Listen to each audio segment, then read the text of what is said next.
Hola, buenos días. En la sesión de hoy vamos a tener a la doctora Andrea Vic González.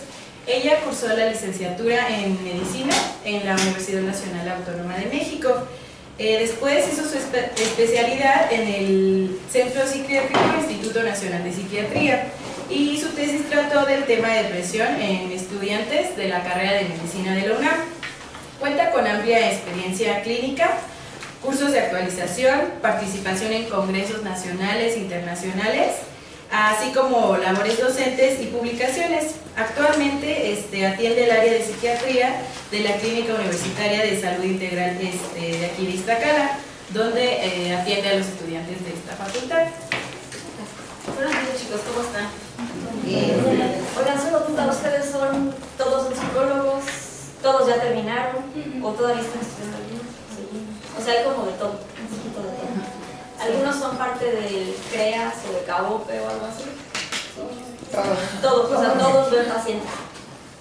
Entonces seguro ya saben un poquito más o menos algunas bases de trastorno de depresión. Si quieren vamos a empezar.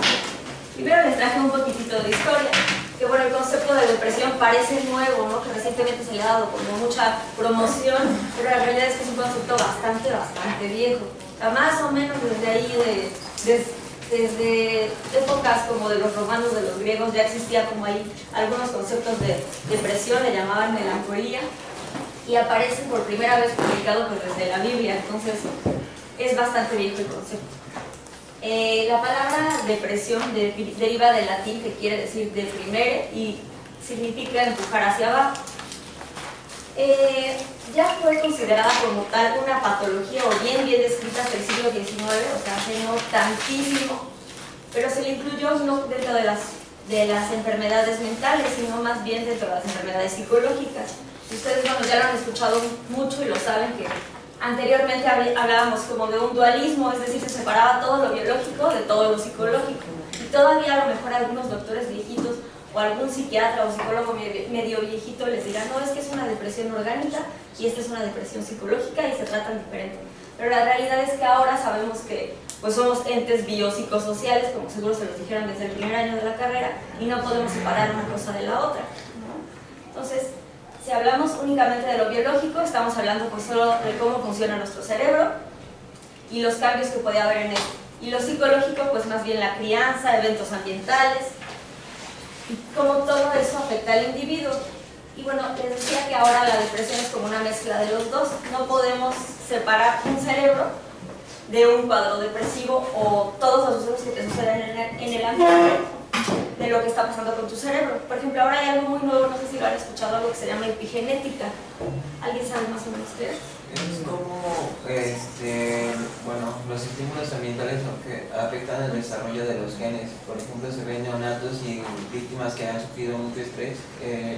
Esto durante la gestación, y si hay un gran nivel de estrés, el bebé nace con estrés. Entonces, la epigenética va hacia allá, que eventos ambientales pueden modificar los genes de una persona.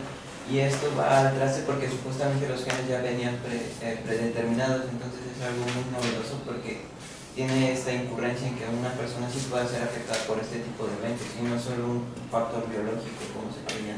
Exactamente, es como el link que está entre lo ambiental y lo neurobiológico. O sea, tú naces y ya naces con algunos de tus genes ya predispuestos, pero todo lo que te vaya pasando desde la infancia, en el embarazo, todo a lo largo de tu vida va modificando cómo se van expresando tus genes.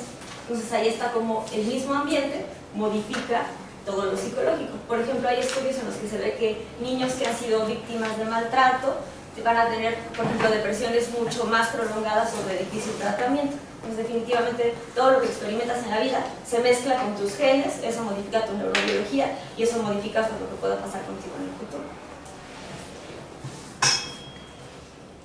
Muy bien. Decíamos que ustedes ya ven pacientes, ya todos son psicólogos. Más o menos, ¿qué es depresión? ¿Quién se anima? Anímense. ¿Qué han visto en la escuela o con sus pacientes? Es un estado de tristeza profunda que se caracteriza por alteraciones en el sueño, en el apetito y el desánimo por hacer las cosas que antes causaban interés. Perfecto. ¿Alguno de ustedes alguna vez ha estado deprimido o ha tenido algún familiar con depresión? Sí. súper frecuente, ¿no? Y en las consultas seguro es de lo que más ven, ¿no? Entre depresión y ansiedad, casi yo creo que el 90% de las consultas, ¿no? Para nosotros también. Oigan, ¿y cuál será como la diferencia entre tristeza y depresión? Porque a veces los pacientes llegan, es que estoy deprimido. Que la tristeza es pasajera y sabemos qué la causa, y muchas veces la depresión ya como que es un estado de un periodo prolongado y no se tiene causa específica. Pues sí, definitivo tiene que ver, la tristeza todos en algún momento nos hemos sentido tristes por algún evento ambiental, pero como decías es más bien algo pasajero, no tan duradero, que te permite funcionar. Claro. Y ya una depresión pues tiene que cumplir con todos los criterios del DSM. Muy bien. ¿Alguien se sabe algún criterio del DSM? Bueno, sí que es. Para que no le sople.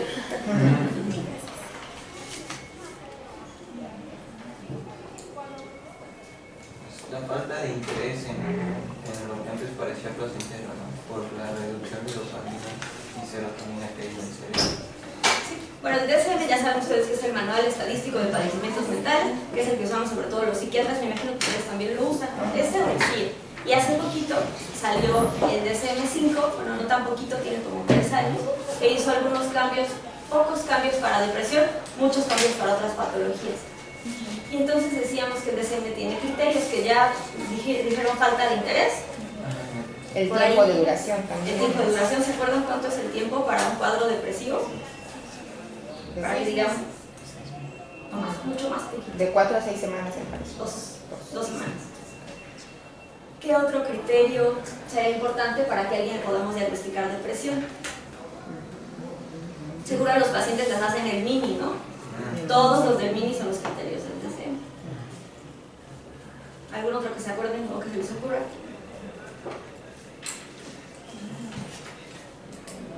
Pues ya lo mencionaba la compañera, ¿no? Aumento en las conductas de aislamiento. Sí, podría ser. También en... Los pensamientos, las cogniciones, ¿no? Que suelen ser negativas totalmente. Exacto, ideas como de minusvalía, que el paciente siente que no es suficiente, como ideas como muy negativas de sí mismo, también problemas en el sueño, que creo que también lo habías comentado. Sí, alteraciones en el apetito. Alteraciones en el apetito. Muy bien. Interés en lo que antes te gustaba. Ya no lo tienes. Exactamente. Sí. Entonces, de acuerdo al DSM, tenemos que tener 5 criterios de depresión o más, y los síntomas se tienen que mantener de forma más o menos constante durante 2 semanas o más. Tiene que ser un cambio en el funcionamiento previo del paciente, es decir, que lo afecte. Que el paciente por esta depresión ya no quiere ir a trabajar, empiece a fallar a lo mejor en atención, concentración, problemas en su casa, o sea, que esto le genere como alguna disfunción. Y bueno, y definitivamente que no esté influido por otras patologías. ¿Cómo qué se les ocurre que podría simular una depresión y que realmente el paciente no esté deprimido? Un duelo podría ser. Un duelo podría ser. ¿Alguna otra cosa que se les ocurra que podría simular una depresión y que no? Cuando se jubila alguien, la jubilación o la muerte del cónyuge.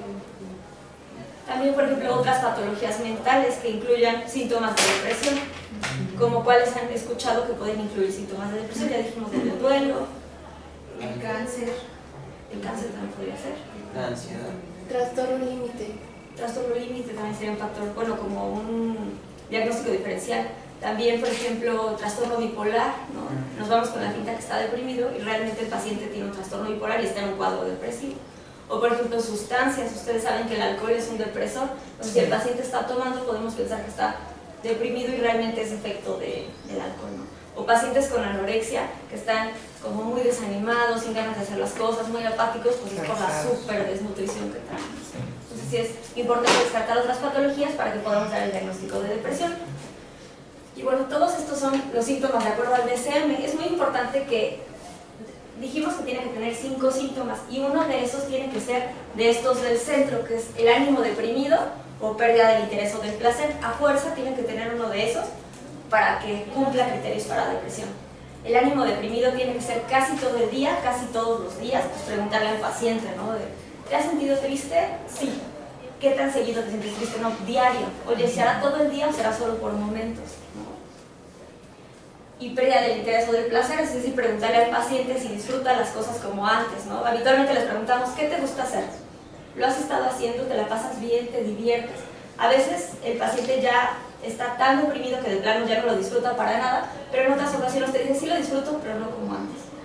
Entonces tiene que tener forzoso alguno de esos dos, más 4 de los de alrededor, que tenemos ahí insomnio o hipersomnia, es decir, que el paciente está durmiendo muy poquito o mucho, puede ser cualquiera de las dos. Pérdida en el apetito, o bien que el paciente esté comiendo mucho, también puede ser cualquiera de los dos. Si hay pérdida de peso, tiene que ser mayor al 5% del peso corporal. O por ejemplo, si hablamos de un niño, pues no podemos hacerlo así, tiene que ser más bien que el niño no está ganando el peso que debería estar ganando de acuerdo a la edad. Dificultad, indecisión o dificultades para pensar o para tomar decisiones, que también lo vemos mucho con los pacientes deprimidos. Agitación o retardo psicomotriz. ¿Alguna vez se han fijado cómo viene el paciente deprimido? Muchas veces viene, no sé, en pijama, desalineado, todo lento. O hay incluso pacientes que se puede acompañar de depresión y están como todos agitados, moviéndose todo el tiempo en el consultorio. Puede ser igual cualquiera de las dos, o muy agitado o con un retardo psicomotriz. Fatiga o pérdida de la energía, es decir, el paciente te va a decir que ya no le alcanza la energía durante el día para hacer sus actividades que antes hacía, ¿no? Ya no le alcanza para ir al trabajo y luego irse al gimnasio y está cansado la mayor parte del día. Ideas de muerte, que supongo que ustedes las valoran como muy seguido, y sentimientos de culpa o de minusvalía, les decía, sobre todo pensamientos como muy negativos, ¿no? Con los estudiantes lo vemos de, es que no le caigo bien a nadie, soy malo en la escuela, nunca voy a ser un buen doctor, por ejemplo en los de medicina, ¿no? Con pensamientos muy negativos. Entonces dijimos, 1 de los del centro, más 4 de los de alrededor, con un cambio de funcionamiento previo, descartar que no sea por otra patología, y tiene que durarle 2 semanas o más, ¿no? ¿Ustedes les ha tocado algún paciente deprimido últimamente ahí en sus consultas del CREAS? Todavía no estamos en consultas, todavía estamos en capacitación. Bueno, ya les va a tocar muchos, menos mal. Bueno, ya creo que hemos platicado un poquito sobre depresión, ¿por qué será importante dar el diagnóstico y darle tratamiento a un paciente con depresión?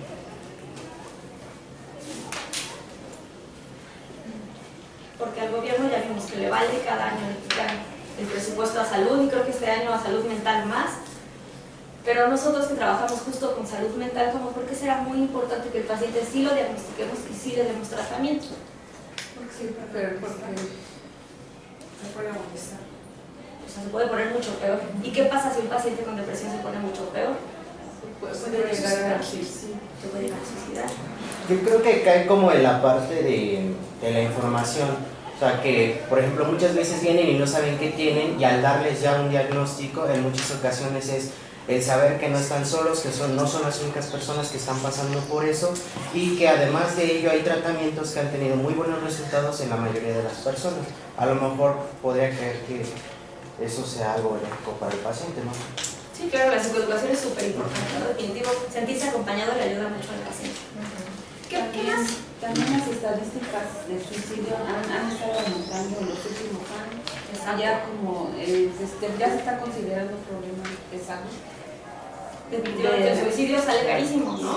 Para el gobierno le sale caro que el paciente se suicide, se mate o no se mate, porque si no se mata, pues deja hijos solos, ¿no? ¿Quién va a cuidar a esos niños que dejó esa persona que ya no está? O queda con secuelas. O queda con secuelas y pues el gobierno lo tiene que mantener y cuidarlo para toda la vida, ¿no? O el efecto que tiene en la familia, o los que conviven con los que viven. Claro, tener un familiar con una patología mental sale muy costoso para toda la familia, ¿no? Lo que decíamos, un papá que trabaja, que mantiene a toda la casa, de repente se deprime el cañón, entonces empieza a tener fallas en atención, concentración, se empieza a equivocar en el trabajo y lo corre, o ya no quiere ir. Entonces, ahora, ¿qué va a hacer la esposa? ¿Cómo va a mantener a los hijos? ¿No? Además, recuerden que los pacientes deprimidos están súper irritables, entonces seguro además se lleva ahorita de nuevo con la esposa, de nuevo con los hijos. Entonces sale caro para el gobierno y sale caro para toda la familia. Entonces sí es como bien importante darles el diagnóstico de depresión. ¿Por qué otra razón se les ocurre a ustedes, además de costos para el gobierno y costos para la familia, por qué otra razón sería importante darle el diagnóstico al paciente?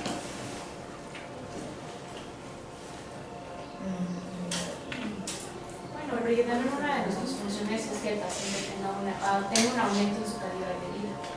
Entonces, por lo tanto, el usuario necesita estar en funcionamiento correcto para funcionar tanto en sociedad, en su familia y como persona.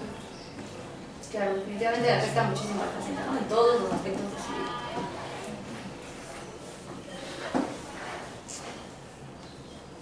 Y bueno, aquí como un poquito de estadísticas, lo que decíamos, lo que le conviene saber como el siguiente presidente, o a Peña Nieto si es que le interesa, que de acuerdo a la OMS es el primer lugar en años perdidos por discapacidad para mujeres y en hombres el segundo. ¿Cuál se les ocurre que será el primer lugar en años perdidos por discapacidad en hombres? Exacto. Y el alcoholismo está muy relacionado con la depresión, entonces probablemente el que estaba tomando realmente de fondo esté pues, deprimido, ¿no? Entonces incluso podría ser el primer lugar para hombres, ¿no? De acuerdo al Programa Nacional de Salud, la depresión es la principal causa de daños generados por problemas de salud que no llevan a la muerte en mujeres, o sea, muy por encima de diabetes. ¿Han visto ahorita cómo está como muy fuerte la promoción en el radio de Cuídate, de la canción de IMSS? Sí. Pues deberíamos meterlo mejor a depresión porque está incluso por encima de diabetes, ¿no? Y en hombres el noveno, pero igual dijimos que debajo de accidentes, que puede estar relacionado con depresión, o alcohol, que también puede estar relacionado con depresión, o problemas hepáticos por consumo de alcohol, que también puede estar relacionado con depresión. Entonces incluso al gobierno le conviene mucho invertirle como a la depresión y a la salud mental, aunque no lo hagan. También creo que es bien importante pensar que alguien que está deprimido y que además tiene alguna otra enfermedad, por ejemplo, decíamos, alguien deprimido con diabetes, pues no va a ir a sus consultas, no se va a tomar el medicamento porque ya para qué, le dicen se tiene que dializar, no me voy a dializar por nada del mundo, entonces el paciente se empieza a poner peor y peor y peor de sus enfermedades de base, y eso tampoco le conviene ni al gobierno, ni a la familia, ni a nadie, porque el paciente empeora. También lo que habían dicho, que si la depresión no se trata, se cronifica, va empeorando, y entonces ya el paciente tiene un cuadro mucho más grave, de algo que se pudo haber resuelto fácilmente. Ya es un paciente a lo mejor con psicosis o con ideación suicida o con algún intento, entonces se vuelve más difícil salir de una depresión más crónica y más grave que de algo un poquito más light que se atiende a tiempo. Oigan, ¿ya han escuchado más o menos como cuánto tardará un paciente aprox en llegar a consulta, alguien con alguna enfermedad psiquiátrica? Porque los deprimidos a veces no les llegan a los psicólogos ni a los psiquiatras, llegan a otros lados, ¿no? Llegan con el médico general, o a lo mejor con el trabajador social. ¿Cómo cuánto tiempo se les ocurre más o menos que tardarán en llegarnos a consulta? 1 año. Mucho más. De hecho, en el IMSS, pues aquí lo que te refieren con el psiquiatra. Y eso Y sí. eso, Sí, ahí sí está. o sea, tarda Más o menos como lo que te refieren con el psicólogo también. algunos textos dicen que 7 años tardan en llegar a consulta y otros hasta 15 años. Entonces ya es un paciente súper crónico, súper mal. Digo, habrá de todo, ¿no? Pero no se diagnostica a tiempo y tardan mucho en llegar a esa consulta. No sé si a ustedes les toque, pero a veces el paciente ya fue con el chamán, con el acupunturista, con el coach emocional que es chef y da clases de coaching. Y a los últimos que llegas con nosotros. Entonces es súper importante diagnosticarlos a tiempo, ¿no? Incluso los médicos, desafortunadamente mis compañeros médicos, pues ni le preguntan cómo se siente y si el paciente llora, entre no llore. Aquí no, ni los pelan, ¿no? Por eso tarda tanto en llegar a nuestros pacientes. Y bueno, hablando como un poquito de mortalidad, ya habíamos dicho suicidios, lo mencionaron por acá, 30.000 a 35.000 suicidios por año, esas son estadísticas gringas.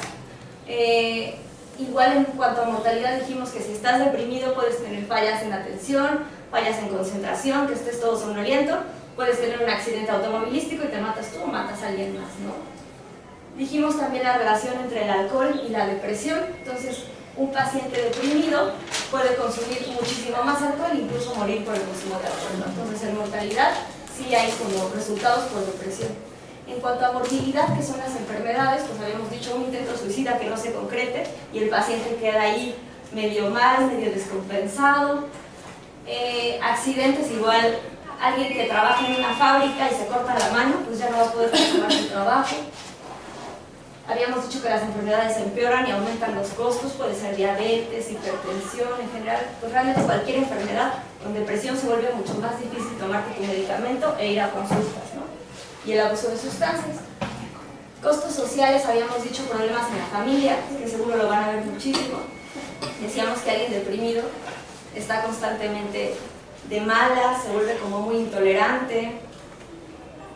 Además se vuelve muy difícil para la familia como ayudarle al paciente, porque si tu familiar se rompe la pierna, pues tú ya sabes que lo llevas, lo yesan y lo cuidas y le llevas su sopa cuando se siente mal.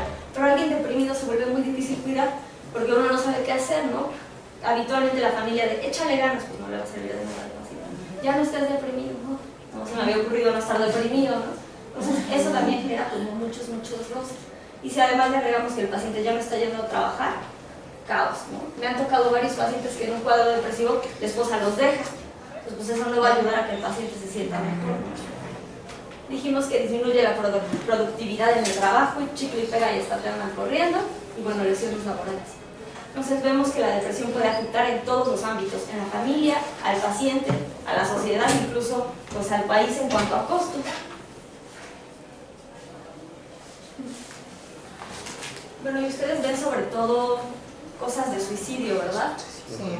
Ya empezaron a ver, como que han visto ya en las demás clases sobre suicidio. ¿Quiénes son los que más se suicidan? Los adolescentes. Sí, los jóvenes y también los viejitos se suicidan mucho, ¿no? ¿Y por qué patología es más frecuente que alguien se suicide? Esquizofrenia. Depresión es la más frecuente.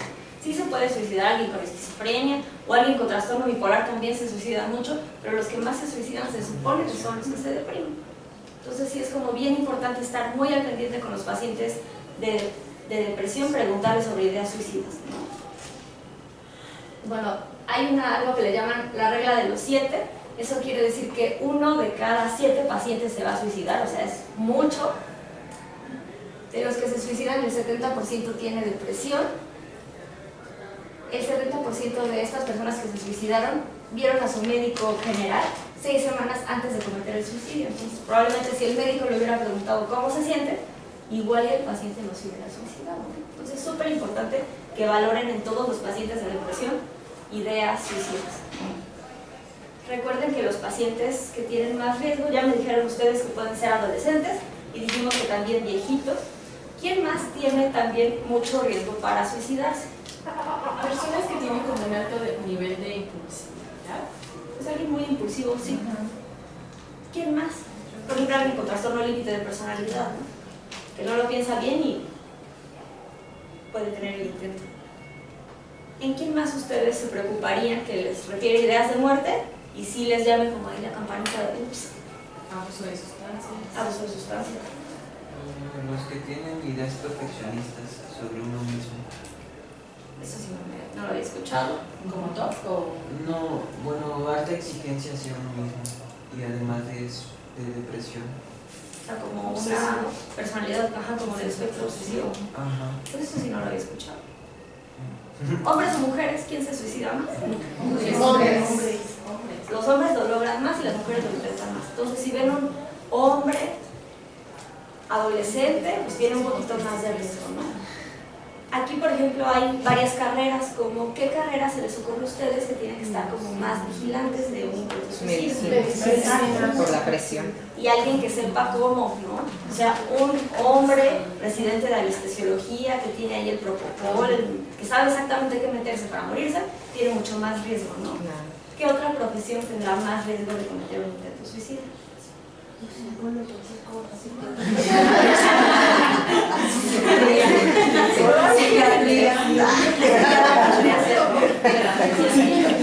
Pero por ejemplo, un policía, ¿no? Que tienes armas de fuego al alcance, es más fácil, ¿no? O un judicial o un militar, alguien que tiene como los medios para cometer un intento, pues tiene mucho más riesgo.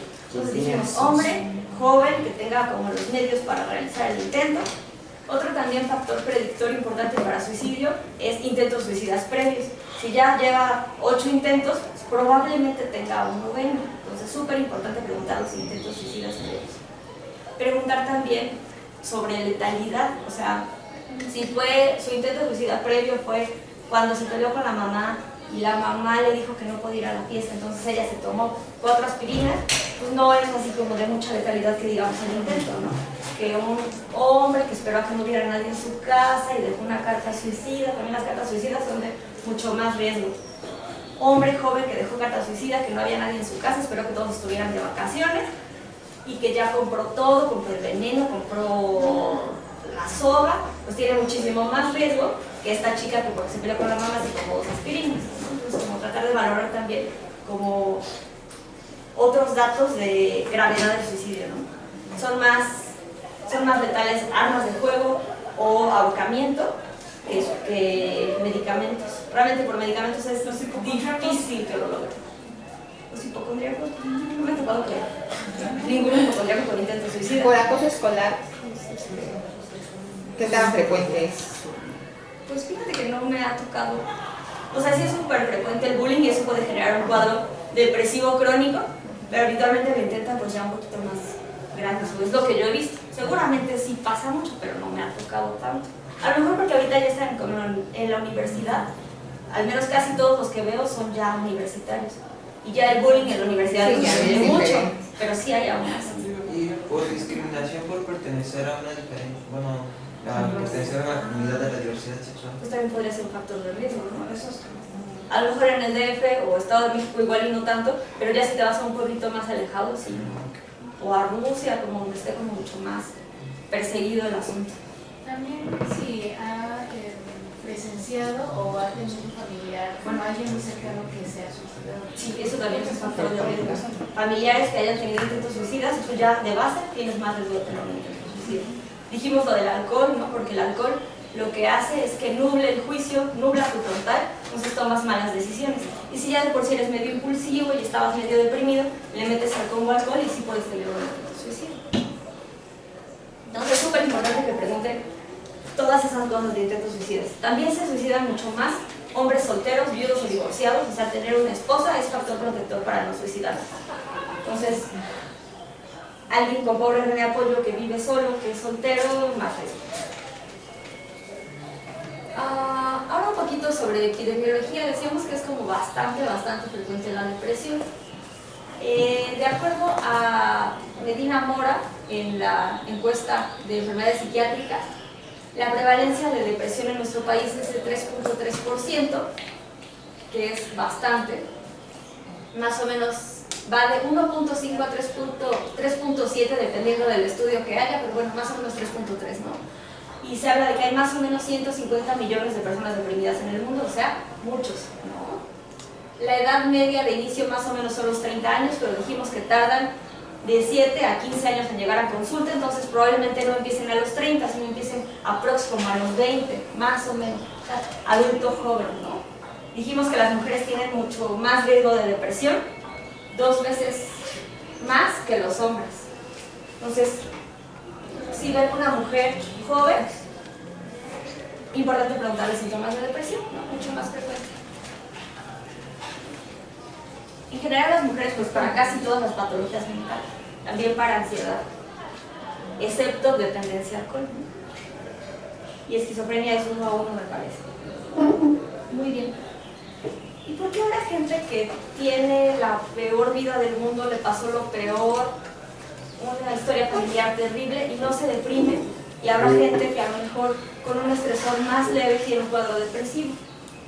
Por las habilidades de afrontamiento, ¿no? Y a lo mejor las redes sociales que tienen, su manera de llevar la vida.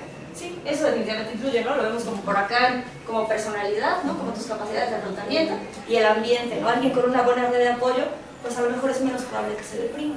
¿Qué otra cosa influirá? Que sea genéticamente, por ejemplo, biológicamente no generan las mismas serotonina que las demás personas. Entonces, por lo mismo que hay una deficiencia ya a nivel biológico, es más propenso a que algún evento causal, alguna acción, haga que la persona lo interiorice de forma diferente que otra persona.